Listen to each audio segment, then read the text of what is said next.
Hey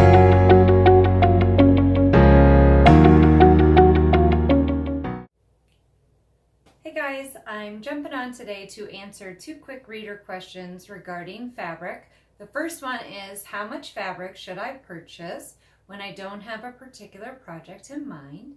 And the second one is, how do I store my different pieces of fabric? Do I sort them by fabric content? How do I keep them straight with what they'd be best used for, especially in the case of knits?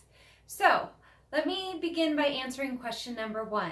Now, my personal opinion would be, if you're going to go pick up fabric and you do not have a specific project in mind, get yourself at least 3, preferably 4 or more yards. I would say 4 yards would be a pretty safe bet to make sure you have enough to complete whatever project may come up, like a dress, a jacket, pants, whatever it might be. I think 4 yards is your safest bet. If it's a little bit more expensive, maybe go with 3.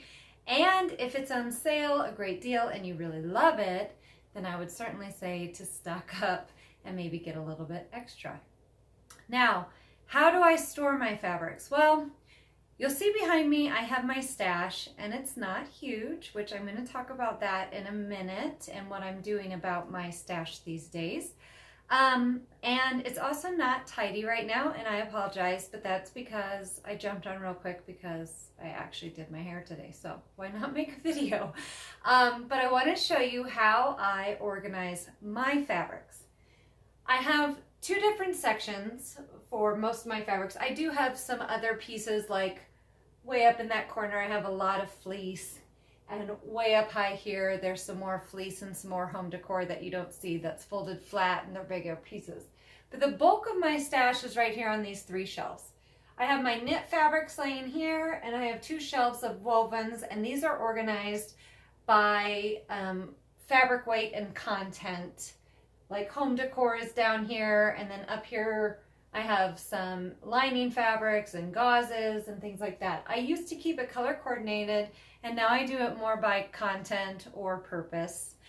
Now in my wovens, I use these little boards that I picked up from Amazon, and it's just a thin piece of cardboard, and I roll them up. Here's one. And it's rolled up almost like a mini bolt of fabric that you'd get at a fabric store.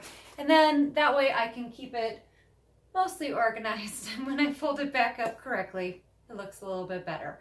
And that helps me see all the fabrics that I have on display. My knit fabric is this shelf, and I do not use the bolts, and I do not store it vertically. I just lay them on top of each other. I just find it's easier with some of the slinkier knits and just don't have much structure to them to lay them that way. And the specific reader question was about, how do I sort and keep track of my knits, particularly when it's like blends that are a little bit harder to tell. What do you have? What's the stretch percentage on them? What would they be best used for? And so I do a couple of different things. First of all, I used to keep a little tag on each of my fabrics, a little piece of paper where I would write down what it was, how much I had, what the fiber content was, and the care instructions for it. And then I would just pin it on the little corner of the fabric. But I found over time that my pins were coming out, they were snagging on other things, and it just wasn't safe. They would end up on my floor with young kids. Now, you could use a safety pin and probably fix that problem. But the last time I reorganized my closet, I went away from that. And now what I use is my phone to keep track of things. I honestly just take pictures whenever I buy fabric at the fabric store of the bolt. And the end of it tells you the care instructions, the fiber content, and usually the cost is on there as well sometimes. And I'll also take a picture of my receipt if I really want to track it for blog purposes. And that way I have everything on my phone. Now, I don't have a great way to store them in my phone, so if you know a good way, please let me know. But right now I just kind of scroll through, and then when I add them to the blog, I'll get rid of those pictures if I don't need that information anymore, since I'll have it then in 2 places. Now, for online fabric purchases, I just hold on to my online receipts as well as a link to the fabric, and that way I have the content information and I can go back and double check it for what it's best used for. Otherwise, obviously, several knits have, you know, particular things about them that make it easy to tell what they are, like a scuba or a French terry. And those I just keep everything stacked up and I can easily identify those. Now, I have seen some great ideas out there before about keeping a fabric swatch book binder or on index cards, and you just take a little piece of the fabric and you staple it to an index card or put it on a piece of paper, write down the information, how many yards you purchased, even maybe the date that you purchased it, where you purchased it, and then you could either put it on one of those metal ring clips or you could place it on a binder. And I personally think that would be a great way to do it. I just have not ever taken the time to redo my stash that way. But if you are just getting started, I would certainly recommend that maybe you do your stash like that. Now, on a completely different note, as far as stashes go, I think this is a very personal thing and everybody has their different viewpoints. If you are just getting started on sewing or restarting on sewing and you're looking at apparel fabrics, one thing that I would say is, I guess I would caution against building up your stash too much or just picking up fabric here and there too much. I have found over the last decade or more that I've been collecting fabrics that I rarely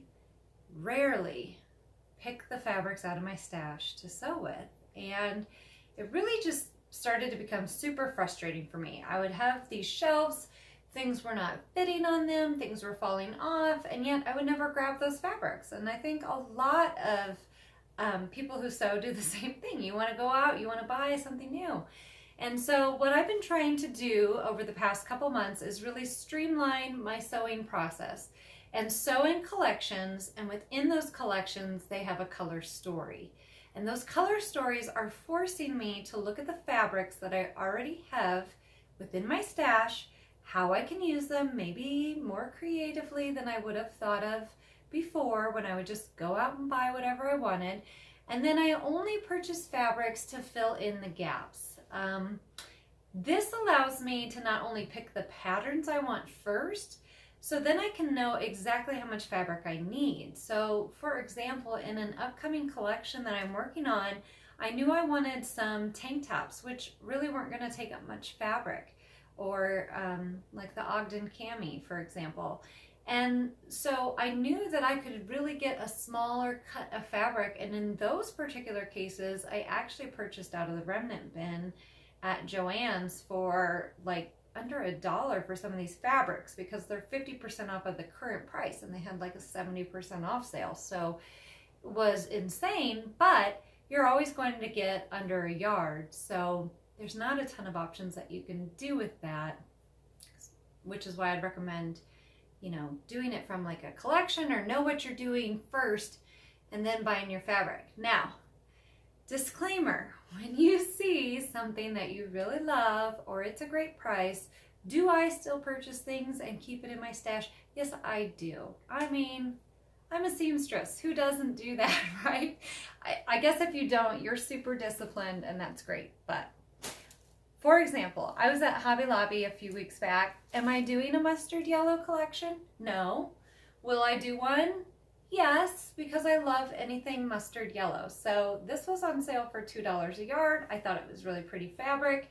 It has all my favorite colors in one fabric. So I picked up 5 yards. And to me, $10 for 5 yards of fabric in colors that I love and I know I will use is a good purchase. And so I added that to my stash. In addition, I love to shop at thrift stores. I personally love the thrill of bargain hunting, and I really love looking at fabrics and textiles. And if there's anything that catches my eye or it's a good price, then again, I tend to pick it up because I know I'm either going to use it for sewing for my kids or muslin fabric. I use a lot of like older bed sheets and stuff, which some people would be like, ew, gross.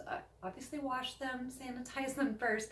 But they make great muslin material that I don't have to worry about you know, quality and that they're going to be seen out in public, but there's a ton of fabric in those sheets, and so it's a really cheap way to do it.